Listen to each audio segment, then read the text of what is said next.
Jumpa lagi dengan saya Eros Perwita di channel The Investor, channel yang mengupas tentang dunia saham. Nah, di video kali ini ya, kita akan membahas mengenai strategi beli saham untuk cuan maksimal dengan santai ya. Jadi ada kata-kata dengan santai. Kenapa harus santai ya? Supaya teman-teman yang masih kerja di kantor, masih punya bisnis, itu masih bisa melakukan rutinitas sehari-hari dengan tenang, tanpa harus terganggu dengan hebohnya market tiap hari. Maka teman-teman harus dengan santai dan tetap cuan. Ya, nah sebelum kita bahas ya, teman-teman silahkan ikuti atau silahkan join di grup Telegram kami ya secara gratis dengan cara klik linknya di dalam deskripsi di video ini. Ya, teman-teman bisa masuk di link tersebut ya, karena di situ saya biasanya nanti akan memberikan tips-tips sederhana yang itu bisa teman-teman manfaatkan ya. Silahkan juga subscribe video ini ya, bagi teman-teman yang belum subscribe, tonton video ini sampai selesai.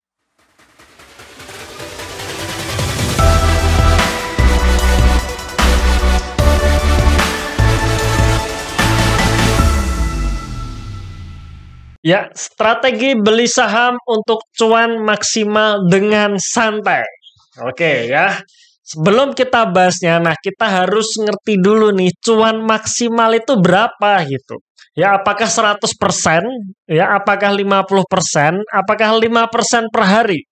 Nah, jadi teman-teman harus punya acuan dulu. Kalau teman-teman nggak punya acuan, ya percuma nanti ya. Percuma misalkan teman-teman dapat cuan sekian, 20%, besoknya turun 10%, besoknya lagi turun 10%, ya hilang gitu ya. Tapi intinya adalah harus punya acuan. Ya, dan acuan ini yang sebenarnya membuat kita ini lebih santai. Kalau nggak ada acuan, ya kita biasanya nggak akan santai gitu ya. Kita lebih keserakah. Tapi kalau kita punya acuan, biasanya akan lebih santai.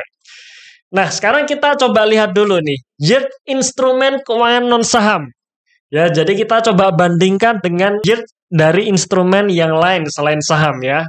Jadi kalau kita bicara mengenai deposito ya, deposito saat ini memberikan return antara 3-4% per tahun ya. Apalagi kalau teman-teman yang sering mengikuti berita ekonomi, suku bunga Bank Indonesia sekarang cenderung dalam tren menurun. Ya, jadi otomatis kalau suku bunga Bank Indonesia turun, ya return dari deposito makin turun gitu ya.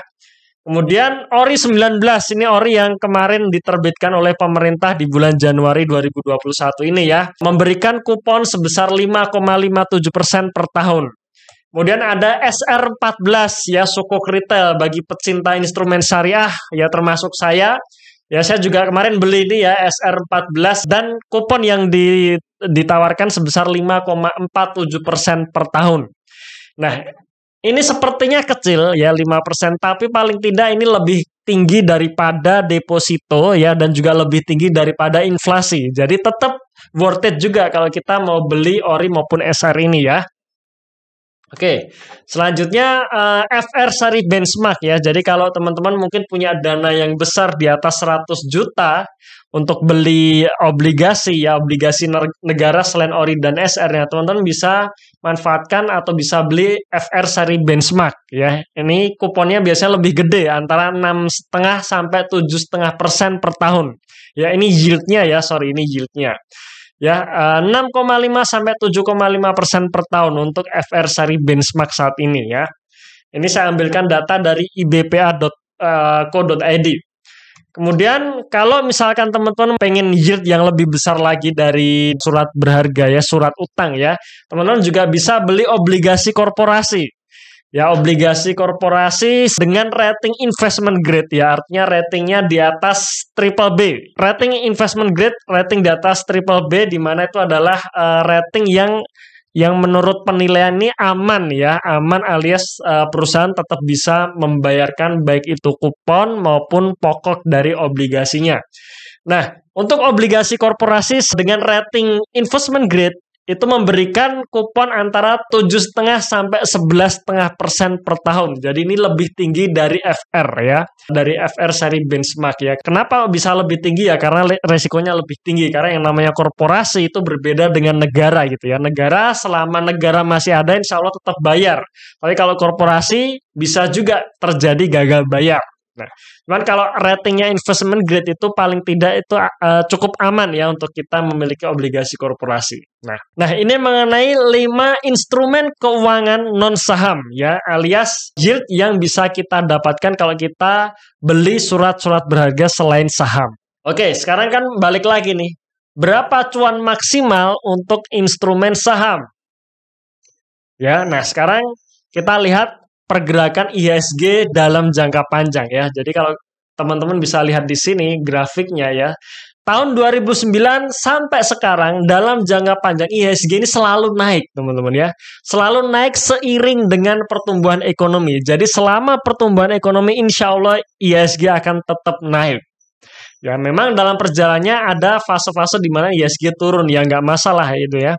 Fase turun tapi ujung-ujungnya nanti akan naik lagi, menembus all time high-nya lagi gitu. Dan kalau kita hitung ya, kenaikan IHSG selama 12 tahun terakhir dari awal tahun 2009 sampai sekarang itu sudah 364%. Jadi kalau misalkan kita pukul rata selama 12 tahun kenaikan 364% ya kurang lebih kira-kira ya 30-an% per tahun gitu. Ya, tapi memang tidak selalu 30% per tahun, ada kalanya IHSG turun, ada kalanya IHSG naik kenceng gitu ya. Tapi kalau kita pukul rata selama 12 tahun ya kurang lebih kira-kira 30% per tahun. Ya, jadi ini lebih tinggi lagi daripada semua instrumen investasi lainnya gitu ya. Nah, berarti balik lagi ke sini, berapa cuan maksimal untuk instrumen saham? Nah, paling gampang ya, paling sederhana, paling yang bisa membuat kita santai adalah yang penting selama bisa mengalahkan market atau IHSG. Jadi, kalau portofolio investasi kita nilainya selalu di atas IHSG, ya berarti bagus gitu. Menurut saya itu ya sudah maksimal gitu. Jadi, kalau tahun 2020 kemarin ya, tahun 2020 kemarin IHSG minus 5% secara tahunan. Sedangkan portofolio kita naik 10%, ya itu bagus gitu. Ya, jadi sudah mengalahkan market 15%. Dan itu bagus gitu. Jadi nggak perlu muluk-muluk harus 50%, 100%, itu membuat kita stres justru ya. Itu membuat kita stres dan membuat kita nggak tenang gitu. Nggak tenang, kita nggak bisa melakukan rutinitas pokok kita sehari-hari dengan tenang gitu. Nah, makanya target kita sebenarnya cukup mengalahkan IHSG. Just beat the market. Ya, itu cukup gitu. Oke. Tapi permasalahannya dalam kita memilih saham itu tidak selamanya seperti IHSG yang dimana setiap tahun selalu naik ya. Nah, tapi ada dua pola pergerakan harga saham sebenarnya ya. Nah, ini saya ambilkan contoh ya, yaitu saham MYOR. Ini adalah pola pergerakan harga saham MYOR di mana kalau kita tarik secara jangka panjang, MYOR ini selalu menembus all time high-nya ya. Alias seperti IHSG, jadi selalu naik. Ya selalu naik. Bahkan kalau kita hitung selama 10 tahun terakhir kenaikan harga saham MYOR sudah 847%.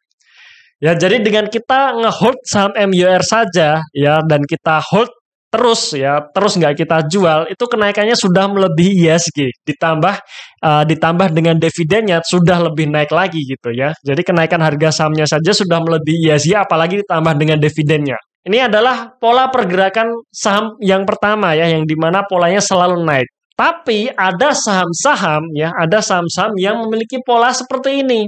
Dimana kalau pola yang pertama ini cukup satu garis saja, yaitu terus naik. Nah, yang kedua ini polanya nggak seperti itu. Ada saat-saat turun, kemudian ada saat-saat naik, ada saat-saat turun lagi. Nah, kalau pola seperti ini kita nggak bisa hold lama gitu ya. Maksudnya kita harus juga keluar dari saham ini ya. Jadi bayangkan kalau teman-teman beli saham ini adalah ITMG ya, Indo Tambang Raya Megah. Teman-teman beli di pucuk nih di harga 50 ribuan sekitar tahun 2010 ini ya, 2010-2011. Nah, sekarang harganya 12.000 ya, balik modal saja belum gitu ya. Balik modal saja belum. Berbeda kalau misalkan MYOR tadi. Ya, MYOR tadi misalkan kita beli pucuk di sini, ya sekarang tetap sudah balik modal, ya sudah 100% juga. Misalkan teman-teman beli di pucuk di sini di harga 3.200 ini ya, kira-kira 3.200. Ya kalau untuk MYOR ini ya hold saja gitu. Hold saja karena ini tetap ada potensi dan saya juga optimis ini bakalan naik lagi gitu. Kalau masih ada cash ya teman-teman bisa lakukan averaging down gitu untuk saham ini gitu ya. Ya, tapi intinya kalau MYR teman-teman kadung beli pucuk ya hold saja gitu. Tapi kalau untuk pola yang kedua ini nggak bisa di hold saja gitu ya. Jadi teman-teman harus keluar karena kalau enggak ya teman-teman akan kehilangan dana investasi Anda gitu. Nah, jadi dari dua pola ini sebenarnya bisa kita simpulkan. Ya, bisa kita simpulkan. Yang pertama adalah pola-pola yang sejalan dengan IHSG, selalu menembus all time high-nya. Ya, ini yang biasa kita sebut dengan growth stock ya, growth stock atau growth investing di mana saham ini dalam jangka panjang akan selalu naik. Nah, kalau kita menemukan saham seperti ini ya kita bisa hold selama mungkin sepanjang kinerja perusahaan masih growth. Ya, jadi faktor yang bisa menentukan saham ini selalu menembus all time high-nya karena setiap tahun kinerjanya masih selalu growth ya, masih selalu tumbuh. Ya. Dan biasanya saham-saham yang kategori growth stock ini biasanya sektor consumer good dan perbankan biasanya ya. Jadi tapi tetap teman-teman harus cek lagi kinerjanya apakah setiap tahun selalu naik atau tidak gitu. Biasanya yang paling banyak saya temui yaitu di sektor consumer good dan perbankan ya. Jadi seperti MYR tadi ya sudah beli merem aja itu asal sabar saja itu insya Allah pasti akan naik ya 10 tahun sudah naik 847%, artinya kalau kita pukul rata per tahun naik 80%, bagus banget itu ya, itu bagus banget. Kemudian yang kedua ada yang tidak sejalan dengan IHSG ya, ini adalah saham-saham tipe siklus atau musiman atau cyclical itu ya. Jadi ada saat-saat harga sahamnya ini turun. Kenapa? Karena kinerjanya juga turun. Ya, jadi seperti ITMG tadi yang saya tunjukkan di chart ITMG ini tadi ya. Ini kenapa turun ya? Karena kinerjanya turun gitu ya. Karena biasanya kinerja tambang batubara ini khususnya ya. Karena contohnya adalah ITMG ini mengikuti harga batubara global. Jadi saat harga batubara global biasanya kinerja perusahaan juga akan turun. Ya, dan ketika kinerjanya turun, ROE-nya turun, ya biasanya harga sahamnya juga akan turun ya. Cuma di sini sudah bawah ini ya. Ini sih saya optimis tahun ini bakalan naik lagi untuk ITMG ya. Jadi saya menjagokan ITMG sampai 20.000, sampai 25.000 bahkan ya. Untuk jangka 1 sampai 2 tahun ini. Ya, tapi nanti setelah mahal ya harus dijual gitu. Berbeda dengan MYR tadi ya, di hold saja bisa gitu ya. Oke, balik lagi ke sini ya. Nah, saham-saham tipe seperti ini, tipe musiman seperti ini biasa ya atau sering kita sebut dengan value stock ya atau value investing ya. Artinya apa? Artinya ya beli saat harganya murah dan jual saat harganya mahal. Ya, jadi ini bukan seperti growth stock yang dimana akan terus naik harga sahamnya, tapi ini adalah saham-saham yang musiman ya, ada siklus-siklusnya. Ya, dan di sini beli saat harganya murah gitu. Jadi sekarang ya menurut saya harga-harga saham batubara masih murah-murahnya karena kinerjanya belum naik. Ya, walaupun harga batubara naik tapi kinerja belum menunjukkan kenaikan, maka harga sahamnya juga otomatis belum naik gitu ya. Dan nanti saat misalkan kita bicara batubara ya, misalkan kita masuk sekarang, nah jual saat harganya mahal gitu. Jadi ketika sudah mencapai puncak, ketika kinerjanya sudah naik signifikan dan euforianya sudah besar ya, disitulah saat kita jual. Kita akan mendapatkan bagger dari sini biasanya ya. Jadi untuk saham-saham tipe bagger itu biasanya saham-saham yang tipe siklus ini, musiman ini. Jadi seperti tambang, ya, seperti properti, otomotif gitu ya. Ini menurut saya masuk di saham siklus ini. Kalau saham-saham consumer good atau perbankan ya biasanya kita masukkan ke kategori growth stock ya. Jadi agak berat untuk mendapatkan bagger dari growth stock. Tapi tetap kenaikannya biasanya selalu di atas IHSG. Ya, oke. Nah, bagaimana strategi beli sahamnya?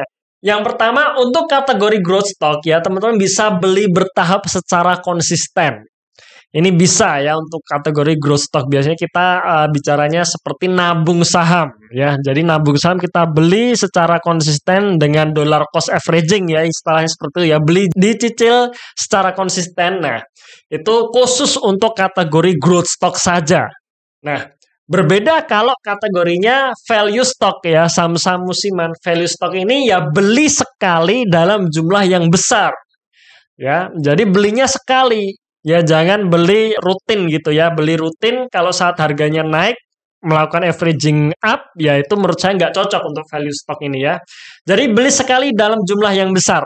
Jika harga sahamnya turun, ya dan turunnya cukup signifikan dan masih ada ruang untuk beli lagi saham tersebut, ya teman-teman lakukan averaging down ya. Dan jika harga sudah naik terlalu tinggi, nggak perlu lakukan averaging up. Ya, nggak perlu lakukan averaging up untuk kategori value stock ini gitu ya. Kemudian tipsnya lagi ya. Tipsnya lagi adalah hanya beli saat market crash ya, alias turun cukup dalam. Jadi ketika teman-teman menerapkan strategi nabung saham, ya teman-teman intinya setiap bulan harus masukin dana ke sekuritas gitu aja. Tapi jangan beli dulu. Ya nggak perlu buru-buru. Ingat ya, dalam 1 tahun, ya 1 tahun itu panjang gitu ya. 1 tahun panjang dan nggak mungkin market akan naik terus, itu nggak mungkin. Ya tunggu sampai market kira-kira turunnya cukup dalam ya, market crash atau turun cukup dalam. Ya baru beli di situ ya. Kemudian yang kedua, miliki time horizon panjang, yaitu di atas 1 tahun. Kenapa harus 1 tahun? Karena ya yang namanya perubahan kinerja perusahaan itu membutuhkan waktu. Ya, jadi ketika perusahaan bisa memperbaiki kinerjanya, dan disitulah biasanya saham tersebut akan booming. Ya, dan itu perlu waktu, maka milikilah time horizon yang panjang di atas 1 tahun ya. Ini khusus buat teman-teman yang ingin santai. Kalau teman-teman ingin ikut heboh setiap hari, ya berbeda cerita ya. Tapi kalau teman-teman ingin santai, tetap mendapatkan cuan maksimal, ya tetap bisa ngantor dengan tenang, tetap bisa melakukan bisnis dengan tenang ya, maka miliki time horizon panjang di atas 1 tahun. Ya ini sangat penting karena time horizon ini yang menentukan cara eksekusi kita. Ya jadi kalau misalkan kita balik lagi ya ke MUR tadi, harganya turun tapi kalau kita punya time horizon panjang ya santai aja gitu ya. Kemudian kita bicara mengenai value stock, harganya sudah naik 10% gitu. Kalau kita punya time horizon panjang ya nggak perlu buru-buru jual gitu. 10% nanti bisa naik lagi sampai 100% kira-kira seperti itu ya. Oke, jadi time horizon panjang itu sangat penting. Nah, teman-teman sekalian, kalau teman-teman ingin tahu saham-saham apa saja yang termasuk kategori core stock maupun value stock, sebenarnya saya sudah bahas ya di channel ini ya, di Investor ini ya. Teman-teman tinggal masuk ke playlist, kemudian pilih kategori review saham. Ini sudah banyak ya, ada sekitar mungkin 60-an saham yang sudah kita bahas ya. Dan kalau misalnya teman-teman mau yang terupdate ya, teman-teman tinggal tonton video-video saya yang terakhir saja gitu. Yang terakhir saja ini masih relevan. Ya jadi sepanjang fundamentalnya nggak berubah, biasanya nggak saya update lagi ya. Berbeda nanti kalau misalkan fundamentalnya berubah, ya dari saham yang saya bicara di situ ada potensi bagger atau ada potensi naik, ketika terjadi perubahan fundamental di situ biasanya baru saya update lagi gitu ya. Nah teman-teman silahkan dan teman-teman bisa tonton secara gratis ya teman-teman sekalian, nah gratis. Atau kalau misalkan teman-teman tidak punya waktu untuk nonton semua video saya, teman-teman bisa manfaatkan ebook ini ya. Jadi saya sudah analisa 35 saham ya, yang dimana 35 saham ini saya simpulkan masih undervalue. Ya, cocok untuk investasi jangka menengah sampai panjang ya, dengan potensi kenaikan untuk 1 tahun ini optimis antara 50 sampai 100%. Ya, ada harga wajar per masing-masingnya ya, per masing-masing sahamnya ada harga wajarnya, target harga yang sudah saya tentukan. Yang ketiga ada template value sheet-nya yang dimana bisa teman-teman gunakan untuk analisa saham yang lain di luar 35 saham watchlist ini. Plus ini juga ada supporting group-nya yang dimana nanti kita bisa diskusi di situ ya. Jadi kalau teman-teman membaca ebook ini belum ngerti, teman-teman bisa tanyakan ke saya di supporting group-nya. Ya, nah teman-teman bisa berlangganan ebook ini ya melalui website kami yaitu www.diinvestor.id ya, atau teman-teman langsung klik linknya di dalam deskripsi di video ini ya. Itu akan langsung masuk ke dalam website kami untuk berlangganan ebook ini. Oke, mungkin itu sekilas cara strategi beli saham untuk mendapatkan cuan maksimal dengan santai. Ya silahkan teman-teman komentar ya supaya kita bisa berinteraksi ya. Siapa tahu teman-teman punya ide yang lebih baik dari saya. Ya kita bisa berdiskusi di dalam komentar ini. Dan terima kasih sudah nonton sampai akhir. Tunggu video kami selanjutnya. Salam Passive Income.